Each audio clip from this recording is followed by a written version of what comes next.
नमस्कार जी।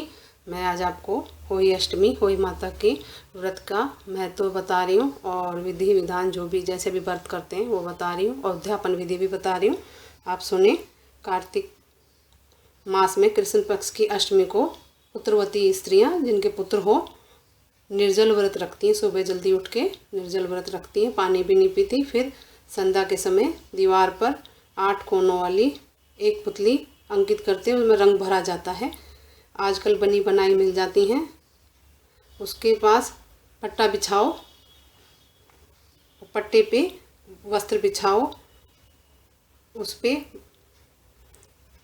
चाऊ माता व उसके बच्चे चांदी की होती हैं, वो है बना के बनी बनाई मिल जाती हैं, वो पूजी जाती हैं। और इस टाइम पे तारों को अर्घ दे के खाना खाते हैं, भोजन करते हैं। हलवा पूड़ी बनाया जाता है और आपकी इच्छा वो भी बना सकते हो आप।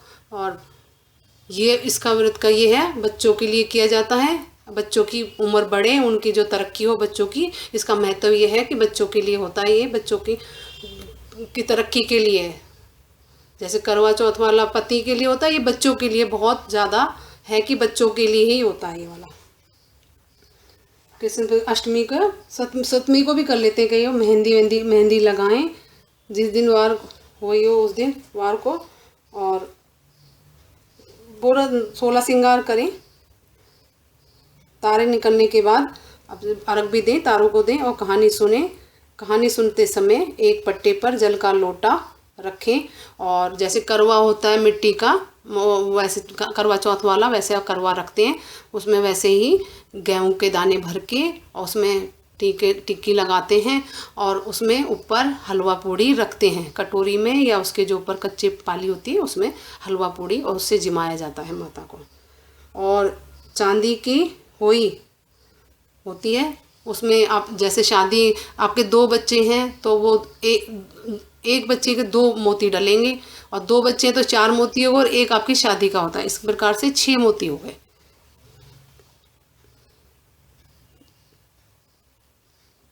और हुई उसमें नाल धागा होता है मोली का, उसमें पिरो लेते हैं। रोली से चीरन करते हैं, माता को हलवे से जिमाते हैं, लोटे पे भी सतिया लगाते हैं और वो जो उसको कमोई बोलते हैं, कटोरी में हलवा रखकर उनको भी जिमाते हैं।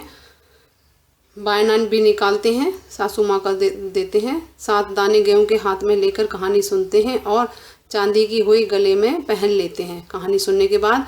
और वो उपले पे वो लेते हैं, जोत लेते हैं वही माता की, उनको भी भोग लगाते हैं और बच्चों की लंबी आयु के लिए प्रार्थना करते हैं वही माता से।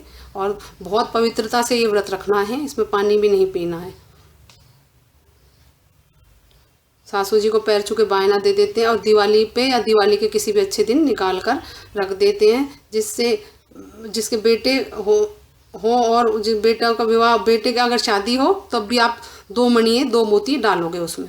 उतनी बार जितने भी आपके बच्चों की शादी हो लड़कों की, उतने ही 2-2 मोती डालते। एक की शादी के 2 मोती मणिये डाल देते हैं वो ही निकाल कर।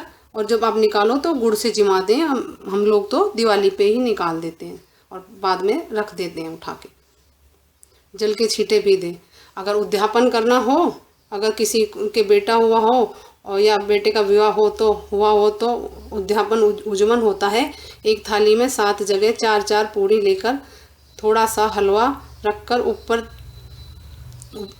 कपड़े रख दें, साड़ी ब्लाउज और 16 श्रृंगार का सामान, और रुपए रखकर पानी का हाथ फेर कर सासू जी को पैर छू के दे देते हैं। और सासू जी रख लेती हैं वो वस्त्र वगैरह, हलवा पूड़ी बायना बांट दे। अगर बहन बेटी अपने पास गांव में पास में आपके रहती हों तो उनको भी दें। और दीवार पर आटे से पोते गेरू से मांडे और रंग भी भर सकते हैं, लेकिन आजकल बनी बनाई मिल जाती है होई माता। और कहानी होई माता की इस प्रकार से है। और जो आप गेहूं के दाने हाथ में लें उनसे अर्घ दें, उनको तारों को अर्घ दें। फिर उसके बाद आप बायना निकाल के भोजन कर सकते हैं।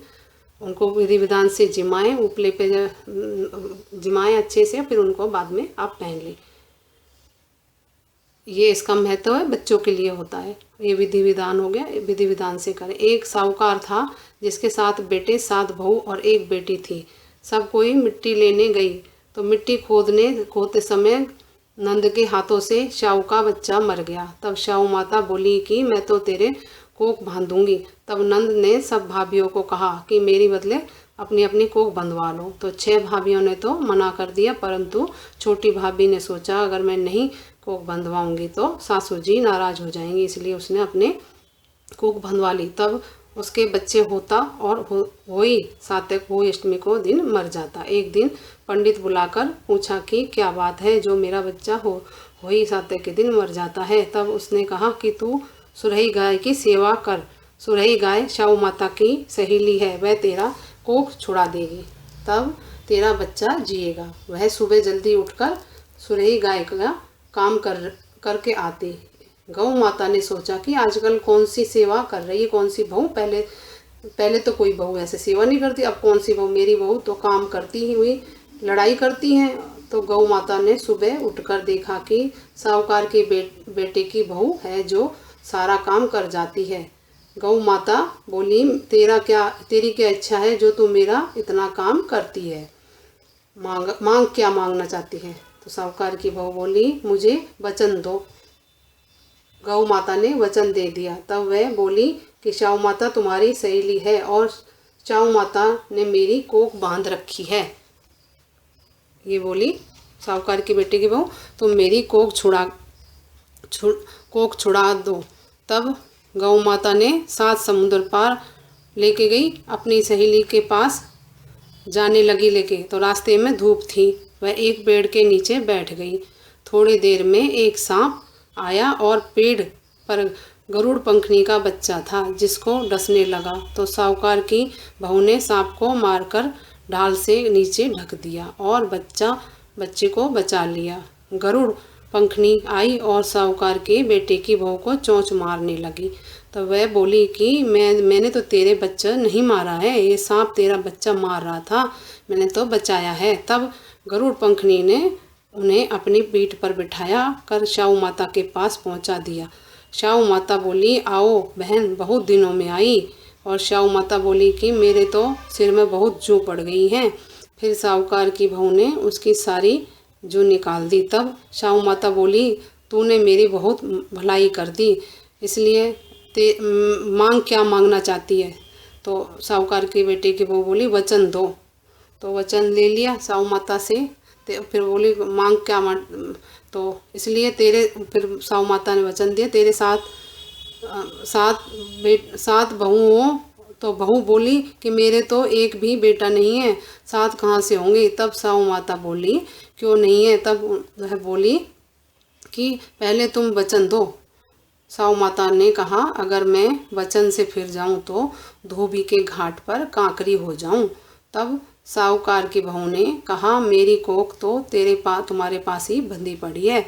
तब शाहू माता बोली कि तूने मुझे ठग लिया, मैं तो तेरी कोख खोलती नहीं पर अब खोलनी पड़ेगी। जा तेरे घर जा, 7 बेटे 7 बहू मिलेंगी और 7 जगह उजमन करिए, 7 करना, 7 होई मांडना, 7 कढ़ाई करना, हर काम कढ़ाई 7 सब कुछ 7 करना। वह घर गई तो वहाँ देखे 7 बेटे 7 बहू बैठी हैं। बहुत धन हो गया और अपने 7 होई मांडी, 7 उजमन करे, 7 कढ़ाई करी। 7 जेठानियों को बोल दिया कि सब जल्दी जल्दी पूजा कर लो नहीं तो वह रोने लग जाएगी, क्योंकि उसके बच्चे नहीं थे तो वो रोने लग जाती थी बाहर दीवार पे। तो थोड़ी देर में उन्होंने अपने बेटों को कहा तुम्हारी चाची रोई क्यों नहीं। तो बच्चों ने देखकर आकर बताया कि चाची के यहाँ तो होई मंड रही है। तब सब जिठानियाँ भागकर गई और देखा कि कोख छुड़ा लाई है। तब वह बोली तूने तो कोख बंधाई नहीं। वो बोली कि तुमने तो कोख बंधाई नहीं, मैंने तो बंधवा ली, परंतु मैं बच्ची थी इसलिए बंधवा ली। शाहू माता ने दया करके मेरी कोख खोल दी है। हे शाहू माता, हे होई माता, जैसे साहूकार के बेटे की कोख बहू की कोख खोली वैसी सबकी खोलना, सबके बच्चों को सद्बुद्धि देना और सबके बच्चों की उम्र बढ़ाना और सबके परिवारों को खुशी देना और सबके बच्चों को सुखी रखना, सबके परिवारों को।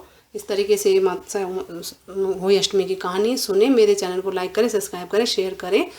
नमस्कार जी। और मैंने आपको विधि विधान सारा आप बता दिया है कि कैसे आपको करनी है, क्या करनी है, कैसे पूजा करनी है। इसमें आप तारों को देख के अर्घ दे के सासू माँ का बायना पैर छू के और आप खाना खा सकते हैं। और अपने बच्चों को भी जब आप ढोक दें, प्रणाम करें, तो वो आप उनको भी कराएं, उनको भी दिलाएं जब आप उपले पे लें साऊ माता की और गले में पहन लें। और नमस्कार।